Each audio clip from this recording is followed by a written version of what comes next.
ठीक है, आपको एक बात बताऊं, 1.5 साल पहले मेरा भी इलाज हुआ था टीबी के लिए। ठीक है, और फिर भी आज आपके सामने सही बैठे हैं ना। ठीक है, आपको एक बात बताऊं, 1.5 साल पहले मेरा भी इलाज हुआ था टीबी के लिए। ठीक है, और फिर भी आज आपके सामने सही बैठे हैं ना। ठीक है, इस दवाई को लेते हुए कुछ दिक्कतें भी आती हैं। जब आप दवाई लेते हो तो शुरू में हो सकता है कि खाने पीने का मन ना करे, ऐसा लगे और ज़्यादा रेस्ट करना है, कुछ इस तरह की चीज़ें आती हैं। देखिए, संक्रमण किसी भी बीमारी का आपस में टच से किसी भी तरह से फैल सकता है। उसके वेरियस रीजंस हो सकते हैं।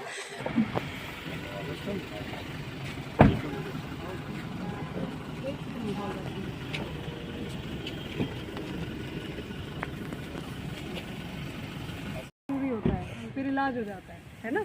घबराना नहीं है, ठीक हो जाती है ये बीमारी। 6 से 9 महीने की जो दवाई डॉक्टर साहब देंगे, टच में रहना है हमको। कोई भी दिक्कत आती है दवाई लेते हुए तो घबराना नहीं है, दवाई छोड़नी नहीं है। ठीक है, आप लोगों से थोड़ी सी बात कर लें किट देने से पहले। 10 मिनट है? हाँ जी, हाँ जी। नहीं, आपके पास तो है, इनके पास भी तो होने चाहिए। कर लें आपसे 10 मिनट बात? ठीक है, आपको एक बात बताऊं, 1.5 साल पहले मेरा भी इलाज हुआ था टीबी के लिए। ठीक है, और फिर भी आज आपके सामने सही बैठे हैं ना। इसका मतलब है कि सही समय पे सही इलाज लेना बहुत ज़रूरी है, और इसमें शर्म नहीं आनी चाहिए, इसलिए मैं आपको ये बात बता रही हूँ। ठीक है, किसी बीमारी का होना शर्म आने वाली बात नहीं होती, पर उसका इलाज ना लेना और उसको छुपा के और 4 लोग हमारी वजह से संक्रमित हो जाएं, ये गलत बात होती है। तो ये नहीं करना है, बीच में दवाई नहीं छोड़नी है। ठीक है, इस दवाई को लेते हुए कुछ दिक्कतें भी आती हैं। जब आप दवाई लेते हो तो शुरू में हो सकता है कि खाने पीने का मन ना करे, ऐसा लगे और ज़्यादा रेस्ट करना है, कुछ इस तरह की चीज़ें आती हैं। डॉक्टर साहब बताओ।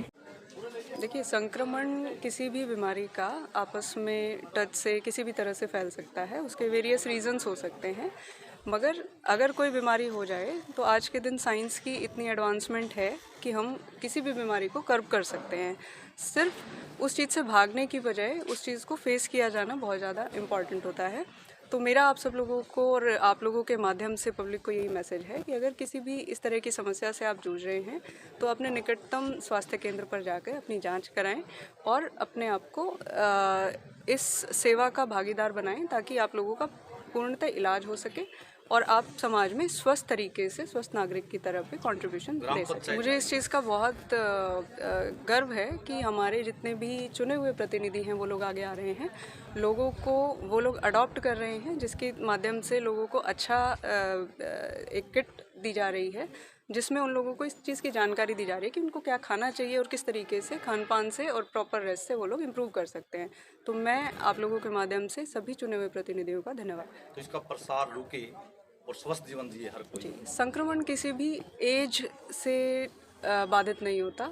किसी भी एज का व्यक्ति संक्रमित हो सकता है किसी भी बीमारी से, तो हमें इसको टैबू नहीं बनाना है, इसीलिए हम इन मुद्दों पे इतनी गहन चर्चाएं कर रहे हैं। और रही बात 21 वर्षीय पुरुष है या किसी भी वृद्ध अवस्था में भी अगर कोई व्यक्ति इस तरह की संक्रमण से आता है, तो उसको टैबू नहीं बनाना है, उसको प्रेरित करना है कि वो अपने आप को स्वस्थ करके 6 महीने से 9 महीने का जो भी इलाज होता है, बीच में वो दवाई ना छोड़े, इस तरह की जानकारी एक दूसरे से रखें। और प्रॉपर अगर हम लोग अपने हाइजीन का ध्यान रखते हैं, मास्क पहनते हैं, तो इस तरह का संक्रमण परिवार में और समाज में रुक सकता है। मंडल को एसडीएम भी दिलवा दीजिए मैडम जी। पूरी कोशिश है जी। आप लोग भी रखिएगा बात। धन्यवाद।